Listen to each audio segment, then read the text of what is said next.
तो जगन्नाथ जी कहने लगे माधवदास तुम चले जाओगे मैं कैसे रहूंगा? बोले हजारों लोग हैं आपके लिए। बोले हजारों लोगों के लिए मैं हूंगा, मेरे तो तुम ही हो। मेरी इच्छा होती है तुमको देखने की, माधव मत जाओ। माधवदास जी बोले अब जान दो मुझे, मुझे वृंदावन जाना है। माधवदास जी चले गए। ठाकुर जी बोले मुझको संग ले चलो, नहीं लेके गए। लेकिन जरूरी थोड़ी है ठाकुर जी प्रत्यक्ष रूप से जाएं, ठाकुर जी तो हृदय में बैठ के चले जाते हैं। माधवदास जी का नियम था वो 2-3-4 दिन तक भूखे रह लेते थे। लेकिन आज जगन्नाथपुरी से निकले 1 दिन ही हुआ था, 1.5 दिन हुआ कि महाराज इतनी जोर की भूख लगी कि माधवदास जी ये सोचने लगे कुछ मिले नहीं मिले तो पत्ते ही खा जाऊं, वृक्ष ही खा जाऊं, इतनी भूख। और माधवदास जी को खुद चिंता हो रही है, मुझे इतनी भूख कभी लगती तो है नहीं, ये लग क्यों रही है? ऐसी भूख लग रही है जैसे महीनों से कुछ नहीं खाया। व्याकुल हो गए माधवदास जी और महाराज दौड़ करके एक मैया के घर में चले गए। मैया से जाकर के बोले मैया तुम्हारे घर में जो हो, बासा कूसा जो भी मिल जाए सब मुझे दे दो, मुझे भूख लगी बहुत जोर की। मैया ने सुंदर प्रसादी दी। बोले बाबा डट जाओ, प्रेम से पाओ। माधवदास जी पाने लगे। मैया आकर के बोली बाबा बड़े निर्दयी हो। बाबा बोले क्यों, ऐसे क्यों कह रही हो मैया? बोले अकेले अकेले ठूसे जा रहे हो, अकेले अकेले खा रहे हो, बगल में सांवला सा बालक बैठा इतना प्यारा ऐसे देख रहा बेचारी थाली की ओर की, एक आध कोर मुझे भी खिलाएंगे, उसको खिला ही नहीं रहे हो। माधवदास जी बोले कौन कहाँ बैठा मैया? तुम्हारे बगल में देखो कितना प्यारा बालक। मुझे तो लगता बाबा तुमने कहीं तो चुरा लिया है, इतना प्यारा बालक कोई मैया कैसे दे सकती है किसी को? ये किसका बालक है बाबा? माधवदास जी बोले कौन है? अगल बगल देखा तो कोई है ही नहीं। तब समझ गए, बोले ओ हो तो ये भूख मुझे नहीं लग रही है, जगन्नाथ जी को लग रही है, संग ही आए हैं मेरे, उन्हीं को भूख लग रही है, तभी ये व्याकुलता आ रही थी मुझको। तो ये दैत्य ठाकुर जी एक क्षण ना रह पाए। माधवदास जी जब वृंदावन पहुंचे ना तो माधवदास जी को बार बार भूख लगती तो उन्होंने खूब सारे चने रख लिए थे, जब भूख लगती तब खा लेते, क्योंकि उनको पता था जगन्नाथ जी संग जा रहे हैं हृदय में बैठ के, उन्हीं को लगती है भूख। माधवदास जी वृंदावन पहुंचे, यमुना जी का दर्शन कर रहे, अचानक भूख लगने लगी। और माधवदास जी को इतनी जोर की भूख लगती थी कि तुरंत कुछ खाना पड़ेगा, नहीं तो ऐसे हो जाते थे बिल्कुल व्याकुल। जमुना जी के तट पर बैठ करके माधवदास जी को भूख लगी तो खूब सारे चने खा लिए। चने खा करके जैसे ही बिहारी जी का दर्शन करने के लिए गए तो बिहारी जी के गर्भगृह के अंदर से स्वामी हरदास जी बाहर निकल के आए। ऐसे दर्शनार्थी बैठे थे, उन दर्शनार्थियों में बोले ए भाई तुम में से माधवदास कौन है? माधवदास जी बोले हम हैं माधवदास। बोले लेकिन हम तो पहली बार वृंदावन आए हैं, आपसे कभी मिलना नहीं, आपको हमारा नाम कैसे पता? स्वामी हरदास जी बोले इधर आओ। स्वामी जी के पास गए, बोले ठाकुर जी ने तुम्हारा नाम बताया, बिहारी जी ने। माधवदास जी बोले ठाकुर जी ने नाम बताया मतलब? बोले अरे हमने 56 भोग पधराए ठाकुर जी को, सो ठाकुर जी ने मोह फेर लिया। मैंने कहा ठाकुर जी पाओ 56 भोग। बोले नहीं नहीं आज माधवदास ने चने खवा दिए रूखे, भाई तो पेट भर गो मेरो। मतलब माधवदास पाते हैं और पेट भरता ठाकुर जी का। इसको कहते हैं दैत्य सखा। ये दैत्य भाव हृदय में उत्पन्न होना। हम एक प्रसंग में कभी कभी सुनाया करता हूं कथाओं में, हमें लाल जी की रात में एक बार झाड़ी जी भरना भूल गए, लाल जी का रात्रि जल रखना भूल गए, तो रात भर मुझको ही प्यास लगी और रात भर मुझको खूब पानी पिया, मेरी प्यास ही नहीं बुझे। तब सुबह पता चला लाल जी प्यासे थे रात भर, इसलिए हमको लग रही थी। कभी भोजन करने के बाद भी जोर की भूख लगती है, कई बार होता अनुभव, तो समझ आता लाल जी का जरूर भोग अच्छे से लगाया नहीं है, इसीलिए मुझे भूख लग रही है। कई बार असमय में थकान लगने लगती है तो समझ आए इसलिए हमको लग रही है।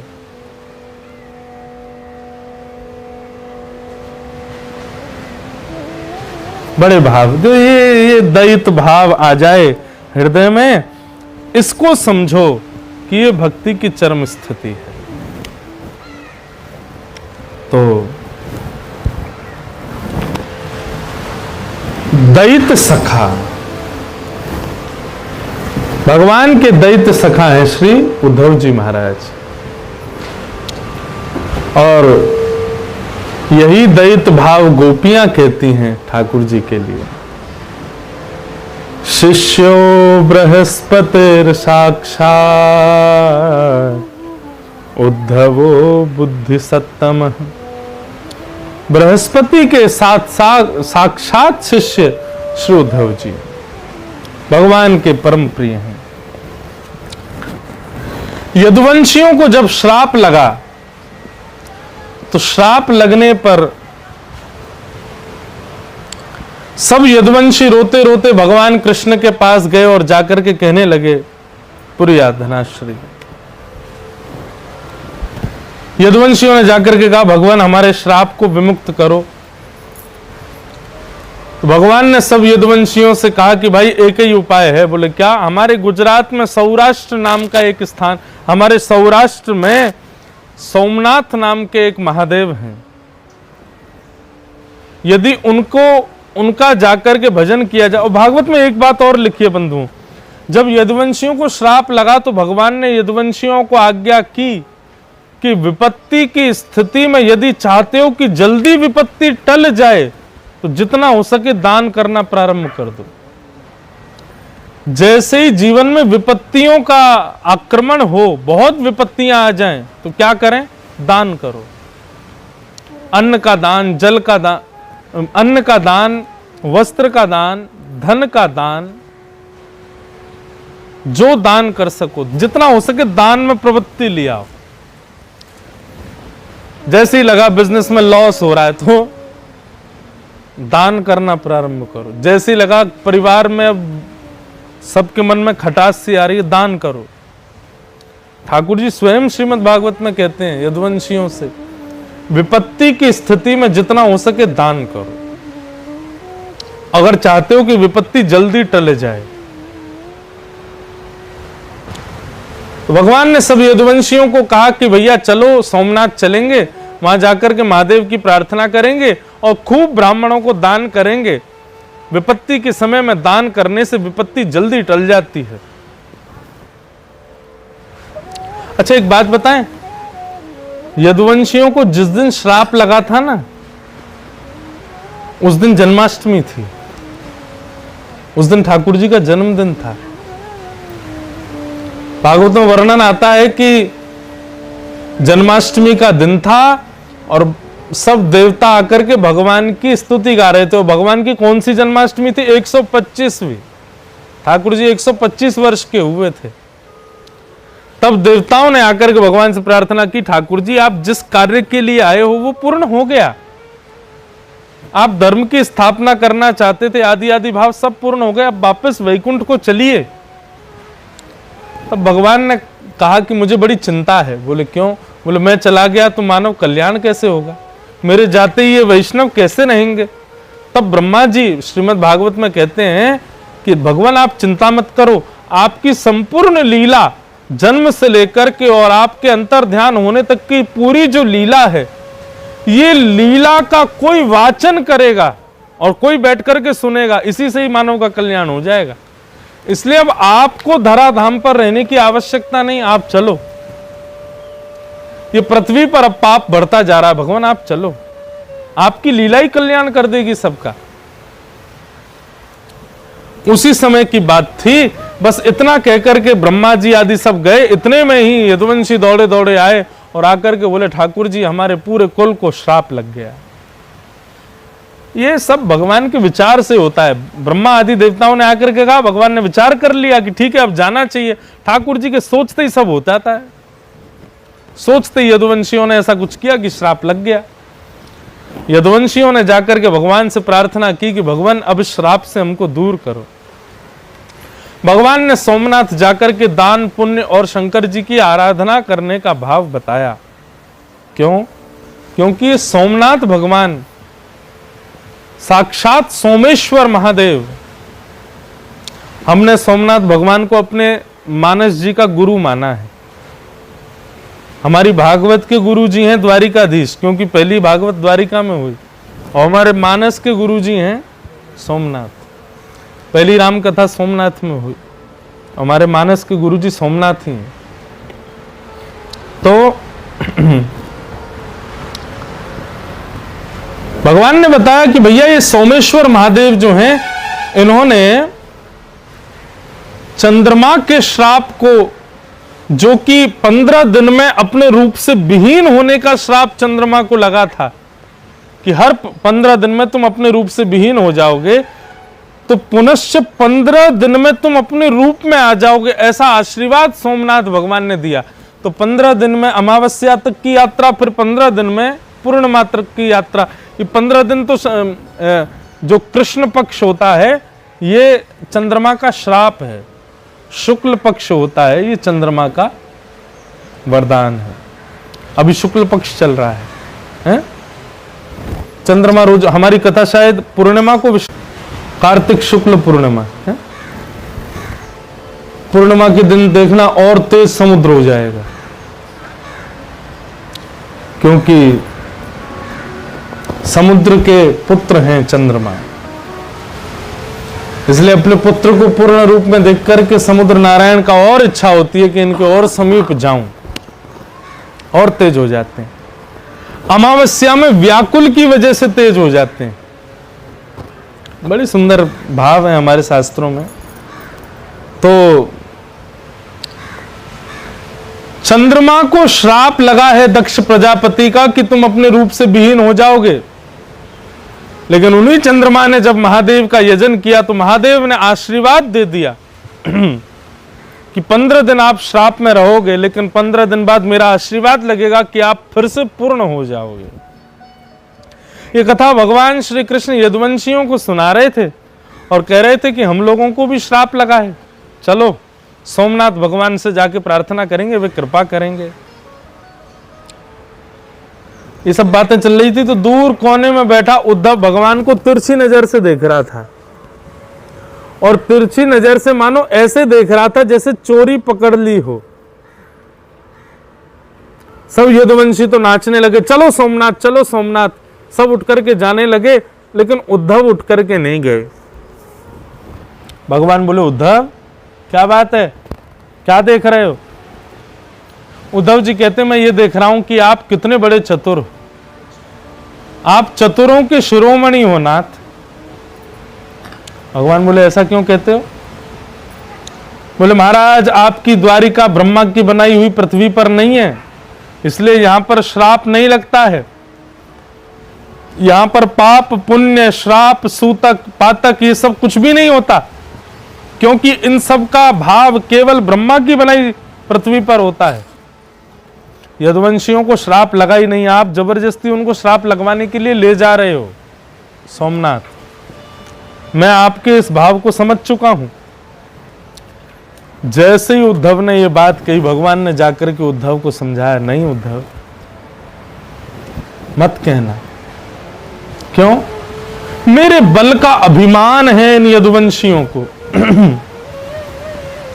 हम भगवान के रिश्तेदार हैं, इस बात के अभिमान में रहते हैं सदैव, इसलिए यह श्राप लगना बहुत अनिवार्य है। लेकिन उद्धव तुम नहीं जाओगे, तुम यहीं रहोगे और तुमको श्राप लगेगा भी नहीं। क्यों? क्योंकि मैं चाहता हूं कि तुम मेरी भक्ति का प्रचार करो। मेरे बाद मेरी भक्ति, मेरे वैष्णवों के लिए मेरी भक्ति का स्थापन का कार्य मैं तुमको दे करके जाऊंगा उद्धव, इसलिए तुम नहीं जाओगे मेरे साथ। उद्धव जी बड़े बेचैन हो गए, बोले भगवान ऐसा मत कीजिए, मुझे भी ले चलिए साथ में, मैं कहां जाऊंगा? बोले नहीं। भगवान कहते हैं यहां पर, उद्धव अब तुम मुक्त हो जाओ, तुमको 2 काम करने हैं। क्या? पहला काम, तो अब अपने सारे संबंधों से विमुक्त हो जाओ। ये जितने भी यदुवंशियों से तुम्हारा संबंध है इस सब से विमुक्त हो जाओ। क्यों? क्योंकि जब यदुवंशी जाएंगे तो तुमको बहुत कष्ट होगा और कष्ट भजन में बाधा बनेगा। इसलिए अब सबसे अपना जो तुम्हारा संबंध है उसका त्याग कर दो। उद्धव जी के नेत्र सजल हो गए, बोले नहीं भगवान, मैं संबंध तो तोड़ दूंगा लेकिन मेरी आसक्ति कैसे जाएगी? ये मेरा भाई है, मैं इसको छोड़ दूंगा, बहन को छोड़ दूंगा, परिवारों को छोड़ दूंगा, लेकिन इनके प्रति जो मेरी आसक्ति है वो मैं कैसे छोड़ूं? दुष्कर्म स्पष्ट कहते हैं उद्धव जी महाराज, मेरे लिए बहुत दुष्कर है नाथ, मैं नहीं कर पाऊंगा। भगवान बहुत जोर से हंसे, द्वारिकाधीश हंसने लगे, हंस करके बोले ये वही उद्धव है जो ब्रजवासियों को जाकर के कह रहा था, बोले कृष्ण को भूल जाओ। कौन कन्हैया? तुम लोग उसको कन्हैया बोलते हो, कृष्ण बोलते हो, माधव बोलते हो, मधुसूदन गोपाल बोलते हो। अरे ये सवई भगवान साक्षात, वो साक्षात भगवान है। सहस्त्र शीर्षा पुरुषः सहस्त्राक्षः सहस्त्रपात, उसके सहस्त्र पैर हैं, सहस्त्र हाथ हैं, सहस्त्र मुख हैं, वो किसी एक का नहीं हो सकता। अरे गोपियों तुम सब उसको भूल जाओ। अरे यशोदा मैया, नंद बाबा, आप लोग जिसको अपना पुत्र मानते हो वो आपका पुत्र नहीं है। नखल गोपिका नंदनो भवान अखिल देहि राम अंतरात्म दृक्। भगवान बोले उद्धव तुम तो बहुत ज्ञान दे रहे थे ब्रजवासियों को जाकर के कि कृष्ण को भूल जाओ, कृष्ण को छोड़ दो, वो किसी का नहीं होते, वो भगवान है, भगवान किसी के प्रेमी थोड़ी होते हैं, भगवान किसी के यूं थोड़ी होते हैं। और आज तुमको क्या हो गया? छोड़ दो परिवार। तुम्हारे लिए तो बहुत आसान है ना, तुमने जाके ब्रजवासियों को बोल दिया तो तुम भी तो कर सकते हो। तब उद्धव चरणों में गिर गया, बोले नहीं भगवान ये मुझसे नहीं हो पा रहा है, कृपा करके मुझे बताओ मैं कैसे करूं, मैं कैसे इसको कर पाऊंगा? तब भगवान कहते हैं उद्धव मेरे सन्मुख बैठो। और यहां से उद्धव कृष्ण संवाद प्रारंभ होता है। भगवान कृष्ण उद्धव को अब डी अटैचमेंट कैसे होना चाहिए ये सिखाते हैं,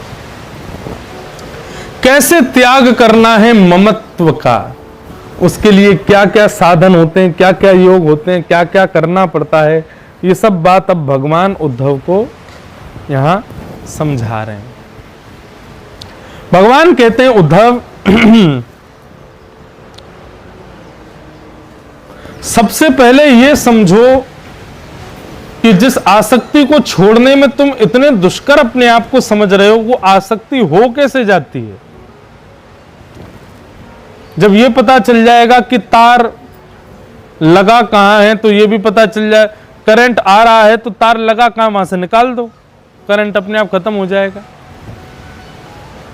तो ये जो तुम जिसको दुष्कर कह रहे हो कि ये करना मेरे लिए असंभव है, ये हो कैसे जाता है ये समझना पहले जरूरी है। उद्धव संसार के सृजन के लिए और संसार के पालन के लिए यही मेरी माया है कि इस निश्वर संसार में रहते हुए व्यक्ति को सब अपना सा लगने लगता है, सब अपने से लगने लगते हैं। यदि ऐसा नहीं होगा तो संसार का चलना बहुत मुश्किल हो जाएगा। संसार के सृजन और उसके चलन के लिए यह होना बहुत अनिवार्य है, लेकिन जिन लोगों के हृदय में वैष्णवता आ जाती है वे लोग संसार के लिए नहीं है, वे उससे विमुक्त होने के लिए ही बने हैं, इसलिए उनको उससे विमुक्त होना चाहिए। सब विमुक्त नहीं हो पाएंगे, माफ कीजिएगा, यहां पर 50 लोग कथा सुन रहे हैं लेकिन 50 में से समझ में 5 को ही आ रही है, ये बात मैं जानता हूं, और इसका प्रभाव भी 5 को ही होगा, 50 को नहीं हो सकता। ठाकुर जी कह रहे हैं भाई 50 पे ही प्रभाव हो गया तो संसार किस चलेगा, फिर सभी विरक्त हो गए तो फिर संसार भी तो चलवाना है ना। इसलिए ठाकुर जी पहले से या तो किसी को चुन लेते हैं या तो कोई चुना हुआ ही वैष्णव बन पाता है या फिर कोई बहुत जिद्दी होता है तो वैष्णव बन पाता है। वैष्णव बनने के 2 ही कारण हैं। अगर आपके हृदय में सहज भक्ति प्रकट हो रही है तो या तो आप चुने हुए हो, और सहज भक्ति प्रकट नहीं हो रही, तो इसका मतलब आप जिद्दी हो। आप ठाकुर जी तो ढकेल रहे हैं, संसार क्यों आता है, आप कह रहे हो नहीं किसी और को रखो ना संसार काम के लिए, मुझे तो आप ही चाहिए। तो दो ही स्थिति में भगवत प्राप्ति होती है, या तो ठाकुर जी चुन लें या फिर हम जिद्दी बन जाएं। जैसे ध्रुव जी जिद्दी हो गए। 1 महीना 3 दिन तक कुछ ना खा के भजन किया, दूसरे महीना 6 दिन तक कुछ ना खा के भजन किया, तीसरे महीना 9 दिन तक कुछ ना खा के भजन किया, चौथे 5वें महीने में भूखे ही हो गए, श्वास लेना भी बंद कर दिया। कैसे नहीं मिलोगे? वही हुआ कि ठाकुर जी को आना पड़ा, दर्शन देना पड़ा। तो भक्ति दो ही लोगों के हृदय में प्रकट होती है, या तो ठाकुर जी चुन लें उसके हृदय में, या फिर कोई व्यक्ति जिद्दी हो जाए, नहीं मुझे भगवत प्राप्ति करनी है, उसके हृदय में। तीसरे किसी के हृदय में भक्ति प्रकट नहीं हो सकती। उद्धव, ये संसार के प्रति आसक्ति होना, ये तो संसार का नियम है, ये तो माया है। लेकिन जिसको मैं चुन लेता हूं, या जो दृढ़ निश्चित कर लेता है कि मुझे इससे हटना है, वो ही हट सकता है, नहीं तो हट नहीं पाएगा इससे। अब कैसे इससे विमुक्त होना चाहिए उद्धव, उसके लिए मैं तुमको कुछ प्रसंग सुनाऊंगा, तुम ध्यान पूर्वक मुझसे सुनो। फिर भगवान ने यहां से अब आगे कुछ गीत सुनाए हैं, कुछ भाव सुनाए। अत्यंत गूढ़ और अत्यंत रहस्यमय प्रसंग है उद्धव कृष्ण संवाद का। आगे भगवान अब क्या क्या उद्धव को बता रहे हैं।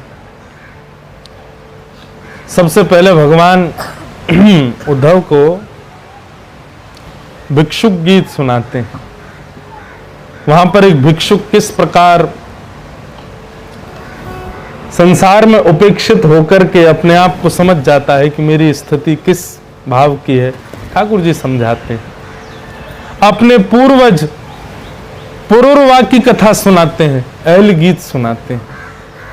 और उद्धव के हृदय के बंधु, एक प्रकार से लोग गीता को डिकोड करते हैं, गीता के रहस्यों को बताते हैं। गीता का सबसे बड़ा रहस्य तो कृष्ण उद्धव संवाद है। ये कृष्ण उद्धव संवाद ही गीता का डिकोड है। ये गीता ही यहां पर और खुलती जा रही है और विस्तृत होती जा रही है, ऐसा भाव।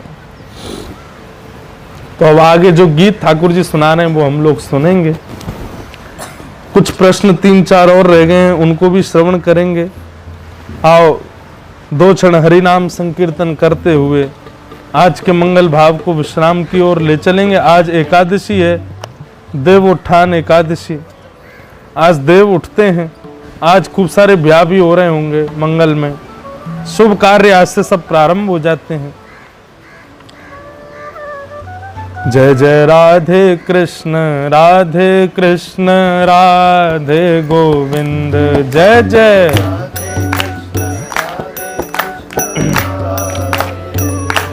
जय जय राधे कृष्ण राधे गोविंद।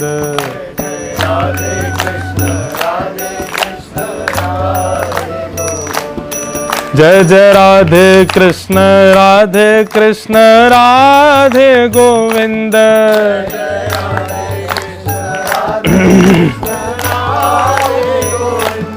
जय जय राधे कृष्ण राधे गोविंद।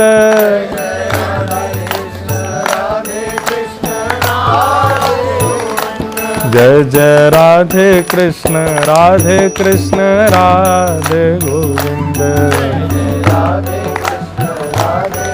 बंधुओं, ये हमारे ब्रज का बहुत प्राचीन संकीर्तन है।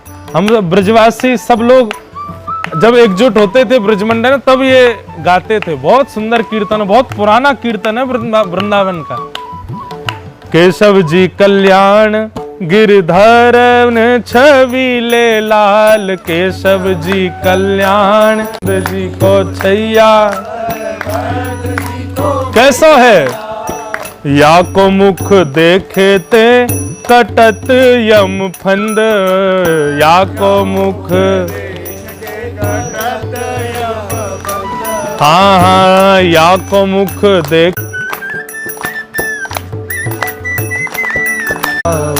वृंदावन प्यारो वृंदावन, वृंदावन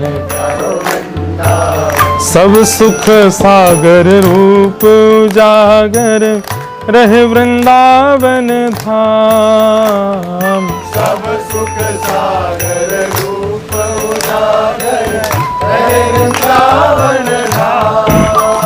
हे रूप गोस्वामी प्रगट कियो जहाँ, गोस्वामी प्रगट कियो जहाँ, रूप गोस्वामी प्रगट कियो जहाँ। राधा गोविंद रूप निधान वृंदावन प्यारो वृंदावन। वृंदावन प्यारो वृंदावन, हे वृंदावन प्यारो वृंदावन। रूप गोस्वामी प्रगट कियो जहाँ, राधा गोविंद रूप निधान वृंदावन।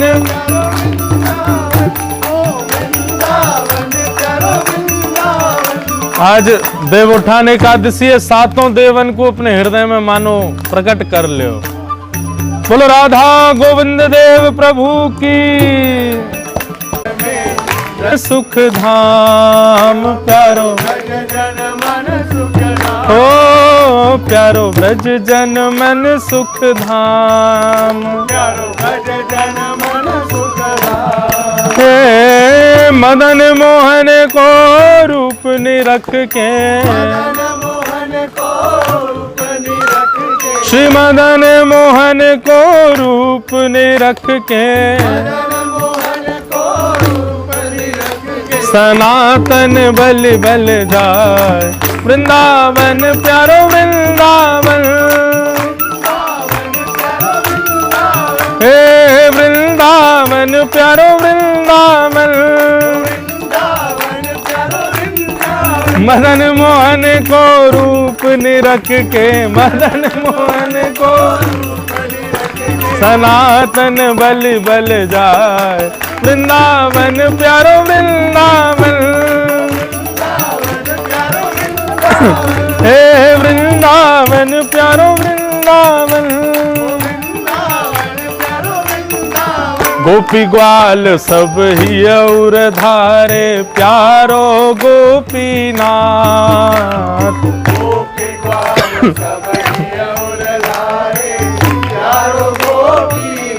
हाँ प्यारो प्यारो गोपीनाथ प्यारो। हे बड़ो चोखो गोपीनाथ बड़ो। मधु पंडित जिन कंठ लगायो, श्री मधु पंडित जिन कंठ लगायो। जहाँ है रही जय जयकार वृंदावन प्यारो वृंदावन।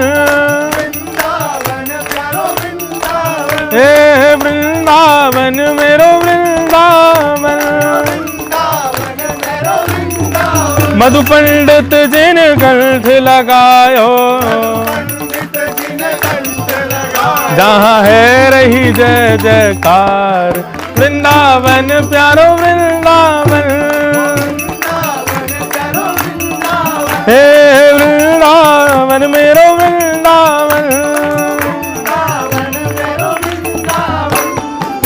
गोपाल भट्ट की हृदय वेदना प्रगट्यो शालिग्राम। गोपाल भट्ट की हृदय वेदना प्रगट्यो शालिग्राम। हे गोपाल भट्ट जू की हृदय वेदना प्रगट्यो शालिग्राम। गोपाल भट्ट की हृदय वेदना प्रगट्यो शालिग्राम। ओ रूप सुधा को खान हमारो, श्री रूप सुधा को खान हमारो। रूप श्री राधा रमण जुलाल वृंदावन प्यारो वृंदावन। हे वृंदावन मेरो वृंदावन,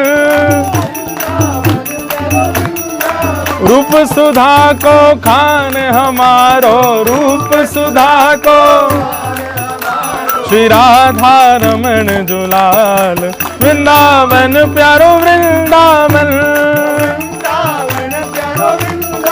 हे वृंदावन मेरो वृंदावन, हे आतुर है हरिवंश पुकारो, राधा राधा नाम। आतुर है हरिवंश पुकारे, राधा राधा नाम। हे प्यारो राधा राधा नाम,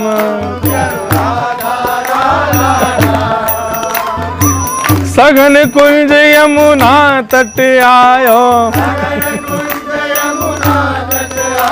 हे सघन कुंज यमुना तट आयो। ओ प्यारो, ओ प्यारो, ओ प्यारो राधा वल्लभ लाल। वृंदावन प्यारो वृंदावन, हे वृंदावन मेरो वृंदावन, सघन कुंज यमुना तट आयो, श्री राधा वल्लभ लाल।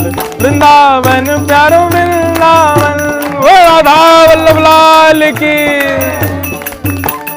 युगल किशोर को लाड़ लड़ायो, नवल कुंज ही अमाय। युगल किशोर को लाड़ लड़ायो, नवल कुंज ही अमाय। हे कुंजन कुंजन की रज धारे, कुंजन कुंजन की रज धारे, हाँ कुंजन कुंजन की रज धारे। कुंजन कुंजन की रज धारे, जहाँ व्यास युगल यश गाय।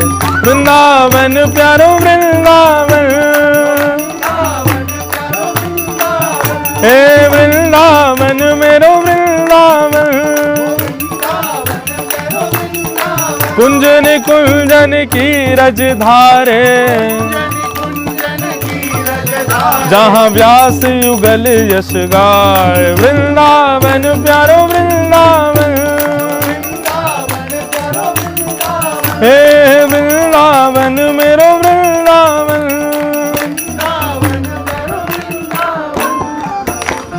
भुवन चतुर्दश की सुंदरता, निधिवन करत बिहार। भुवन चतुर्दश की सुंदरता, निधिवन करत बिहार। हाँ प्यारो निधिवन करत बिहार, प्यारो निधिवन करत बिहार। हे श्यामा प्यारी कुंज बिहारी, श्यामा प्यारी कुंज बिहारी, हाँ श्यामा प्यारी कुंज बिहारी। श्यामा प्यारी भाग्य बिहारी। और जय जय श्री हरिदास।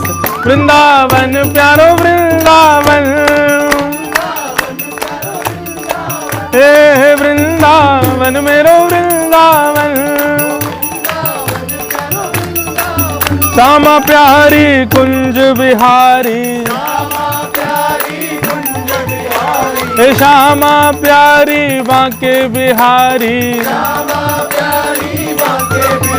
और जय जय श्री हरिदास। वृंदावन प्यारो वृंदावन, हाँ वृंदावन मेरो वृंदावन।